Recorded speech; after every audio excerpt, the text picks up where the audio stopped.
ಲ್ಲಿ ಧಾರಾಕಾರವಾಗಿ ಮಳೆ ಸುರಿತಾಗಿದೆ.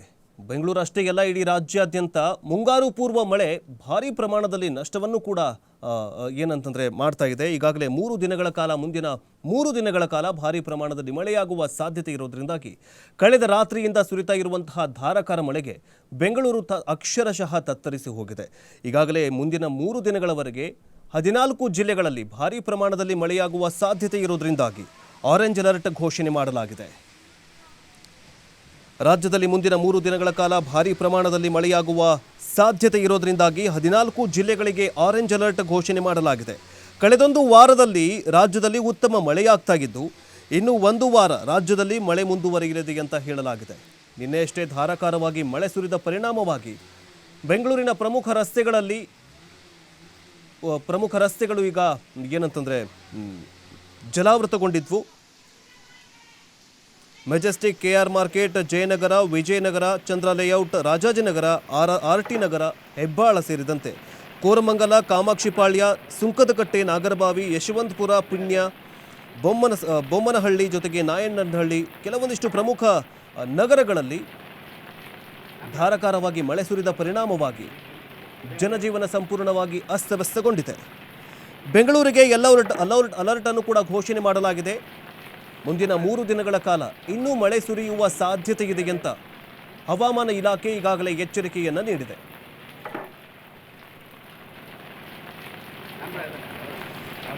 ಮಾಗಡಿ ರಸ್ತೆ 7ನೇ ಕ್ರಾಸ್ನಲ್ಲಿ ಈ ಒಂದು ದೃಶ್ಯಗಳು ಇವೆಲ್ಲವೂ ಸಂಪೂರ್ಣವಾಗಿ ಜಲಾವೃತಗೊಂಡಿವೆ. ಯಲ್ಲಮ್ಮ ದೇವಾಲಯ ಸಂಪೂರ್ಣವಾಗಿ ಜಲಾವೃತಗೊಂಡಿದೆ. ಕೆಪಿ ಅಗ್ರಹಾರದಲ್ಲಿರುವ ಯಲ್ಲಮ್ಮನ ದೇವಾಲಯಕ್ಕೆ ಈಗಾಗಲೇ ಜಲದಿಗ್ಬಂಧನ ಹೇರಲಾಗಿದೆ. ಬೆಂಗಳೂರಿನ ಚಂದ್ರ ಲೇಔಟ್, ರಾಜಾಜಿನಗರ, ಆರ್ಟಿ ನಗರ, ಹೆಬ್ಬಾಳ, ಕೋರಮಂಗಲ, ಕಾಮಾಕ್ಷಿಪಾಳ್ಯ, ಸುಂಕದಕಟ್ಟೆ, ನಾಗರಬಾವಿ, ಯಶವಂತಪುರ, ಪಿಣ್ಯ, ಬೊಮ್ಮನಹಳ್ಳಿ, ನಾಯಂಡಹಳ್ಳಿ ಜೊತೆಗೆ ಆರ್ಆರ್ ನಗರ ಸೇರಿದಂತೆ ನಗರದ ಹಲವೆಡೆ ಭಾರೀ ಪ್ರಮಾಣದಲ್ಲಿ ಮಳೆ ಸುರಿತಾಗಿದೆ. ಬೆಂಗಳೂರಿಗೆ ಈಗಾಗಲೇ ಯೆಲ್ಲೋ ಅಲರ್ಟ್ ಅನ್ನು ಕೂಡ ಘೋಷಣೆ ಮಾಡಲಾಗಿದೆ. ಮುಂದಿನ ದಿನಗಳಲ್ಲಿ ಅತಿ ಹೆಚ್ಚು ಮಳೆ ಸುರಿಯುವ ಸಾಧ್ಯತೆ ಇರೋದ್ರಿಂದಾಗಿ ಹವಾಮಾನ ಇಲಾಖೆಯಿಂದ ಅಲರ್ಟ್ ಘೋಷಣೆ ಮಾಡಲಾಗಿದೆ. ಮಾಗಡಿ ರಸ್ತೆಯ 7ನೇ ಕ್ರಾಸ್ನಲ್ಲಿ ಸಂಪೂರ್ಣವಾಗಿ ಮಳೆ ನೀರು ನುಗ್ಗಿದ ಪರಿಣಾಮ ಯಲ್ಲಮ್ಮ ದೇವಸ್ಥಾನ ಸಂಪೂರ್ಣವಾಗಿ ಮುಳುಗಡೆಯಾಗಿದೆ ಅಂತ ಹೇಳಲಾಗ್ತಾ ಇದೆ. ಜೊತೆಗೆ ಕೆಪಿ ಅಗ್ರಹಾರದಲ್ಲಿರುವ ಯಲ್ಲಮ್ಮ ದೇವಸ್ಥಾನ ಈಗ ಮಳೆಯಿಂದಾಗಿ ಸಂಪೂರ್ಣವಾಗಿ ಜಲಾವೃತಗೊಂಡಿದೆ. ಇನ್ನು ಚಾಮರಾಜಪೇಟೆಯ ಸಿರಸಿ ವೃತ್ತದ ಬಳಿ ಒಂದು ಮರ ಉರುಳಿ ಬಿದ್ದಿದೆ. ರಸ್ತೆ ಬದಿಯಲ್ಲಿ ಇದ್ದಂತಹ ಬೃಹತ್ ಮರ ಧರಾಶಾಹಿಯಾಗಿದೆ. ಅದೃಷ್ಟವಶಾತ್ ಯಾವುದೇ ವಾಹನ ಸಿಲುಕಿಕೊಂಡಿಲ್ಲ, ಪ್ರಾಣಾಪಾಯ ಯಾವುದೇ ಆಗಿಲ್ಲ.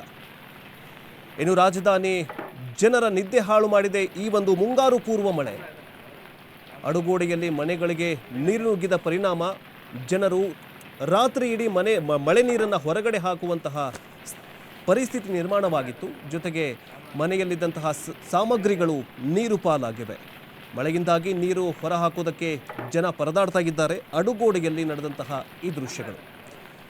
ಇನ್ನು ಬನ್ನೇರುಘಟ್ಟ ರಸ್ತೆಯ ಲಕ್ಕಸಂದ್ರದ ಪುಕ್ರಾಜ್ ಬಡಾವಣೆಗೆ 2ನೇ ಕ್ರಾಸ್ನಲ್ಲಿ ಮನೆಗಳಿಗೆ ನೀರು ನುಗ್ಗಿದೆ.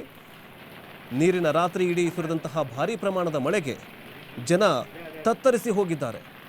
ಅಲ್ಲಲ್ಲಿ ಕೆಲವೊಂದಿಷ್ಟು ಅಹಿತಕರ ಘಟನೆಗಳು ನಡೆದಿವೆ. ಅಂದರೆ ಮನೆಗಳಿಗೆ ನೀರು ನುಗ್ಗಿರಬಹುದು. ಜೊತೆಗೆ ನೀರು ತೆಗೆಯುವಂತಹ ಸಂದರ್ಭದಲ್ಲಿ ನೀರಿನ ಅಗ್ನಿಶಾಮಕ ದಳ ಸಿಬ್ಬಂದಿಯೂ ಕೂಡ ಅಲ್ಲಲ್ಲಿ ಕೆಲಸ ಕಾರ್ಯವನ್ನು ಮಾಡ್ತಾ ಇದೆ. ಮಳೆ ನೀರನ್ನು ತೆಗೆಯುವಂತಹ ಕಾರ್ಯದಲ್ಲಿ ತೊಡಗಿಕೊಂಡಿದೆ ಅಗ್ನಿಶಾಮಕ ದಳ ಸಿಬ್ಬಂದಿ. ಇನ್ನು ಈಗಾಗಲೇ 7ಕ್ಕೂ ಅಧಿಕ ಜಿಲ್ಲೆಗಳಲ್ಲಿ ಮಳೆ ಸುರಿತಾಗಿದೆ. ರಾಜ್ಯದ ಮುಂಗಾರು ಪೂರ್ವ ಮಳೆಯ ಆರ್ಭಟ ಮುಂದುವರೆದಿದ್ದು, ರಾಜಧಾನಿ ಬೆಂಗಳೂರು, ಹುಬ್ಬಳ್ಳಿ ಸೇರಿದಂತೆ ರಾಜ್ಯದ 7 ಜಿಲ್ಲೆಗಳಲ್ಲಿ ಈಗಾಗಲೇ ಅಂದರೆ ಭಾನುವಾರದಿಂದ ಮಳೆ ಸುರಿತಾಗಿದೆ. ಬೆಂಗಳೂರಿನಲ್ಲಿ ಸಂಜೆ ವೇಳೆ ಉತ್ತಮ ಮಳೆಯಾಗಿದ್ದು ವಾಹನ ಸವಾರರು ಪರದಾಡುವಂತಾಗಿದೆ. ಧಾರವಾಡ ಜಿಲ್ಲೆಯಲ್ಲೂ ಕೂಡ ಹಲವೇ ಗುಡುಗು ಸಹಿತ ಮಳೆ ಸುರಿತಾಗಿದ್ದು ಕೆಲವೊಂದಿಷ್ಟು ಕಡೆ ಸಾವು ನೋವುಗಳು ಆಗಿವೆ ಅನ್ನುವಂತಹ ಸುದ್ದಿ ಇದೆ. ಬಳ್ಳಾರಿ ಜಿಲ್ಲೆಯ ಹಲವೆಡೆ ಉತ್ತಮ ಮಳೆಯಾಗ್ತಾಗಿದ್ದು ತಾಲೂಕಿನ ಗೊಲ್ಲರ ನಾಗೇನಹಳ್ಳಿ ಗ್ರಾಮದಲ್ಲಿ ಸಿಡಿಲು ಬಡಿದು 6 ಕುರಿಗಳು ಸಾವಿಗೀಡಾಗಿವೆ. ಜೊತೆಗೆ ಬಳ್ಳಾರಿ ನಗರದಲ್ಲಿ 20ಕ್ಕೂ ಅಧಿಕ ಮರಗಳು ನೆಲಕ್ಕುರುಳಿವೆ. ವಿದ್ಯುತ್ ವ್ಯತ್ಯಯ ಉಂಟಾಗಿದೆ. ಬಳ್ಳಾರಿ ಜಿಲ್ಲೆಯ ಸಂಡೂರು, ಸಿರಗುಪ್ಪ ಜೊತೆಗೆ ಕಂಪ್ಲಿಯಲ್ಲೂ ಕೂಡ ತುಂತುರು ಮಳೆಯಾಗಿದೆಯಂತೆ.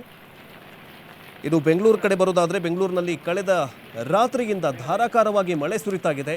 ಮಾಗಡಿ ರೋಡ್ ಆಗಿರಬಹುದು, ಜೊತೆಗೆ ಚಾಮರಾಜಪೇಟೆ, ಬನ್ನೇರುಘಟ್ಟ ಹೀಗೆ ಅನೇಕ ಕಡೆಗಳಲ್ಲಿ ಭಾರೀ ಪ್ರಮಾಣದಲ್ಲಿ ಮಳೆ ಸುರಿದ ಪರಿಣಾಮ ಅನೇಕ ಅವಘಡಗಳು ಸಂಭವಿಸಿವೆ. ಒಂದು ಕಡೆ ಮಳೆ ನೀರು ರಸ್ತೆಗಳನ್ನೆಲ್ಲವುಗಳನ್ನು ಜಲಾವೃತಗೊಳಿಸಿದೆ. ಇನ್ನೊಂದು ಕಡೆ ಮಳೆ ನೀರು ಮನೆಗಳಿಗೆ ನುಗ್ಗಿದ ಪರಿಣಾಮ ರಾತ್ರಿ ಇಡೀ ಜನ ಮಳೆ ನೀರನ್ನು ಹೊರಗೆ ಹಾಕೋದ್ರಲ್ಲೇ ಫುಲ್ಲು ಬ್ಯುಸಿಯಾಗಿದ್ದರು. ಬನ್ನೇರುಘಟ್ಟದಲ್ಲೂ ಕೂಡ ಅಷ್ಟೇ ಭಾರೀ ಪ್ರಮಾಣದಲ್ಲಿ ಮಳೆ ಸುರಿದ ಪರಿಣಾಮ ಗಲ್ಲಿಗಳಲ್ಲಿ ನೀರು ನುಗ್ಗಿದೆ.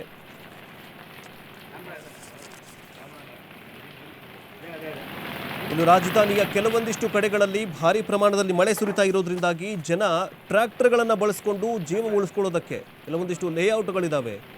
ಆ ಲೇಔಟ್ಗಳ ಕಥೆಯೇ ಬೇರೆ. ಸಾಯಿ ಲೇಔಟ್ ಆಗಿರಬಹುದು, ಮಾನ್ಯತಾ ಟೆಕ್ ಪಾರ್ಕ್ ಆಗಿರಬಹುದು, ನಾಗವಾರ ಜಂಕ್ಷನ್ನಲ್ಲಿ ಭಾರೀ ಪ್ರಮಾಣದಲ್ಲಿ ಅಂದರೆ ತಗ್ಗು ಪ್ರದೇಶಗಳು ಜಲಾವೃತವಾಗುತ್ತೆ.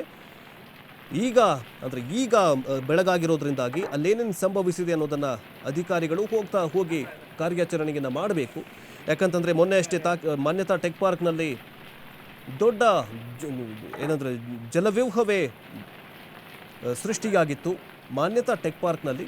ಆದರೆ ಈಗಲೂ ಕೂಡ ಅಷ್ಟೇ ಭಾರೀ ಪ್ರಮಾಣದಲ್ಲಿ ಮಳೆ ಸುರಿತಾ ಇರೋದ್ರಿಂದಾಗಿ ಮಾನ್ಯತಾ ಟೆಕ್ ಪಾರ್ಕ್, ಸಾಯಿ ಲೇಔಟ್ ಜೊತೆಗೆ ನಾಗವಾರ ಜಂಕ್ಷನ್ಗೆ ಜಲದಿಗ್ಬಂಧನವೇ ಆಗಿದೆ.